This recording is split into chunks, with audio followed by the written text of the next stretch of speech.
پھر دن ہوا،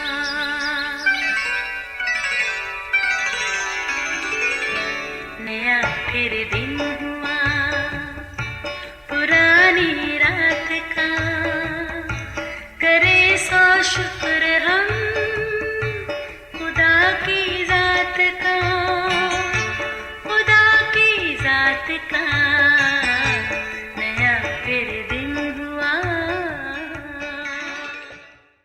آج کی آیت، لیکن وشتی ملکہ نے شاہی حکم پر جو خواجہ سراؤں سے ملا تھا آنے سے انکار کیا، سو بادشاہ بہت جھلایا اور دل ہی دل میں اس کا غضب بھڑکا۔ آستر پہلا باب 12ویں آیت۔ عزیزو، قصے کہانی سننا ہر چھوٹے بڑے کے من کو بھاتا ہے۔ یہ داستانیں کئی طرح کی ہوتی ہیں، مگر زیادہ تر پریوں، جنوں، شہزادی، شہزادے اور بادشاہ ملکہ کی کہانیاں پسند کی جاتی ہیں۔ ان میں سچائی تو شاید 5 یا 10% ہی ہو، مگر من گھڑت کہانیوں کا اپنا ہی ایک مزہ ہے۔ ان کو لکھنے والے، سننے اور پڑھنے والے کو اپنے سحر میں کچھ اس طرح مقید کر لیتے ہیں کہ ہر بات سچ ہی لگتی ہے۔ اصل میں یہ روایتی انداز ہر دور میں سدا بہار ہے، باوجود اس کے دنیا کہاں سے کہاں پہنچ گئی۔ ہاں، غور طلب بات تو یہ ہے کہ کسی بھی کہانی سے ہم سیکھتے کیا ہیں۔ عزیزو، چلیے آج بھی ایک بادشاہ اور ملکہ کی کہانی سنتے ہیں۔ یاد رہے یہ کلام مقدس بائبل کا سچا واقعہ ہے۔ آج فارس کے بادشاہ اکسویرس کو 127 صوبوں پر سلطنت کرتے 3 سال ہو چلے تھے۔ اسی خوشی میں قصر سوسن میں ایک بڑی ضیافت کا اہتمام کیا گیا۔ اس میں فارس اور مادی کی طاقت والے صوبوں کے امراء اور سردار مدعو تھے۔ اس ضیافت کا اصل مقصد بادشاہ کو اپنی عظمت کی شان دکھانا تھا۔ 180 دن تک بادشاہ اپنی جلیل القدر سلطنت کی دولت اور اپنی عظمت اور شان و شوکت کی نمائش کرتا رہا۔ اس کے بعد شاہی محل کے باغ کے صحن میں 7 دن تک کی ضیافت تھی۔ واہ، کیا کہنے! بادشاہ کی شان کے دلکش ماحول میں سونے کے پیالوں میں مہمانوں کو مرضی سے پینے کو دیا گیا۔ ادھر وشتی ملکہ نے بھی اکسویرس بادشاہ کے شاہی محل میں عورتوں کی ضیافت کا اہتمام کر رکھا تھا۔ آج ضیافت کا آخری دن یعنی 7واں دن تھا۔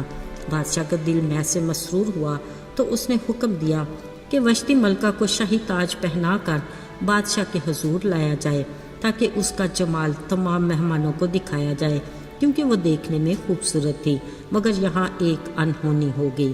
ہوا یہ کہ وشتی ملکہ نے شاہی حکم کو ماننے سے انکار کر دیا، سو بادشاہ بہت جھلایا اور دل ہی دل میں اس کا غضب بھڑکا۔ سو بادشاہ نے دانش مندوں سے، جن کو وقتوں کا امتیاز تھا، پوچھا کہ بادشاہ کو حکم نہ ماننے پر وشتی ملکہ کو کیا سزا دی جائے۔ انہوں نے بادشاہ کو جواب دیا کہ وشتی ملکہ صرف بادشاہ ہی کی نہیں بلکہ تمام مملکت کے امراء اور لوگوں کی بھی قصوروار ہے۔ ملکہ کی حکم عدولی اچھی مثال نہیں۔ اگر امراء کی تمام بیگمات ایسا ہی کرنے لگیں، یوں ماحول میں بہت حقارت اور طیش پیدا ہوگا۔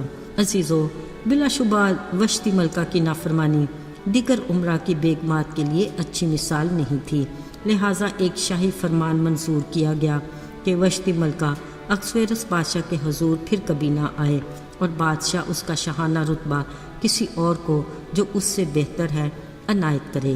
اس کے ساتھ ہر صوبے میں ایک خط روانہ کیا گیا کہ ملک بھر میں ہر بیوی اور امراء کی بیگمات اپنے شوہر کی عزت کریں اور ہر مرد اپنے گھر میں حکومت کرے۔ عزیزو، یوں اکسویرس بادشاہ اور وشتی ملکہ کی دلکش کہانی کا انجام ہوا، جو اپنی جگہ عبرتناک تھا مگر سبق آموز بھی۔ بلا شبہ بیوی کا اپنے شوہر کی عزت کرنا فرض ہے۔ اس فرض کی اچھے سے ادائیگی کا خوشگوار اثر گھر کے ماحول پر پڑتا ہے اور بچوں کے لیے بھی اچھی مثال ہے۔ یہ مثبت اور صحت مندانہ عمل ہے جس کی تائید خدا بھی کرتا ہے۔ ہمارے معاشرے کے اکثر گھروں میں عورت راج کا رواج چل نکلا ہے، جو ماحول کو ناخوشگوار بناتا اور جوان نسل کو بے راہ روی کی طرف لے جا رہا ہے۔ یاد رہے، خالق خدا نے ہوا کو آدم کی مددگار بنایا، مطلب سب کام ایک دوسرے کی مدد سے سر انجام دینے چاہیے۔ جہاں عورت کا کام مرد کی عزت کرنا ہے، وہاں مرد کا کام عورت کا خیال رکھنا ہے۔ اسی اصول پر یہ رشتے برقرار رہتے ہیں۔